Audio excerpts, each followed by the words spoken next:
സ്വർണ്ണക്കള്ളക്കടത്ത് അന്വേഷിക്കാൻ സിബിഐ വേണമെന്ന് ബി.ജെ.പി. പാലക്കാട് മേഖലാ ജനറൽ സെക്രട്ടറി കെ സുരേന്ദ്രൻ ആവശ്യപ്പെട്ടു. ശബരിമല കർമ്മസമിതിയുടെ നേതൃത്വത്തിൽ ചങ്ങരംകുളത്ത് നടന്ന നൈറ്റ് മാർച്ചിന് ശേഷം സംഘടിപ്പിച്ച അയ്യപ്പ ഭക്തജന സംഘം ഉദ്ഘാടനം ചെയ്ത് സംസാരിക്കുകയായിരുന്നു കെ സുരേന്ദ്രൻ. സ്വർണ്ണക്കള്ളക്കടത്ത് നടത്തിയവരെ സംരക്ഷിക്കുന്നതാണ് സംസ്ഥാന സർക്കാർ സ്വീകരിക്കുന്ന നിലപാടെന്നും ദേവസ്വം വിജിലൻസ് അന്വേഷണം സുപ്രീം കോടതിയുടെ മേൽനോട്ടത്തിൽ നടന്നാലും സത്യം പുറത്തുകൊണ്ടുവരാൻ പിണറായി സർക്കാർ അനുവദിക്കില്ലെന്നും അദ്ദേഹം പറഞ്ഞു.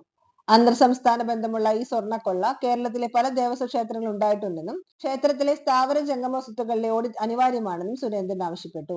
യഥാർത്ഥ പ്രതികളെ കണ്ടെത്താൻ കഴിയുക സിബിഐയിലെ അന്വേഷണത്തിലൂടെ മാത്രമാണെന്നും അദ്ദേഹം വ്യക്തമാക്കി. പ്രസാദ് പടിഞ്ഞാക്കര അധ്യക്ഷത വഹിച്ചു. നൈറ്റ് മാർച്ചിന് അനീഷ് ചെയ്യാനൂർ നേതൃത്വം നൽകി.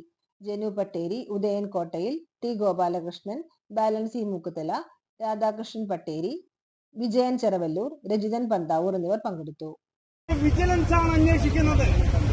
ദേവസ്വം ബോർഡിന്റെ വിജിലൻസ് അന്വേഷിക്കുമ്പോൾ ഒരു കാരണവശാലും സത്യം പുറത്തു വരില്ല.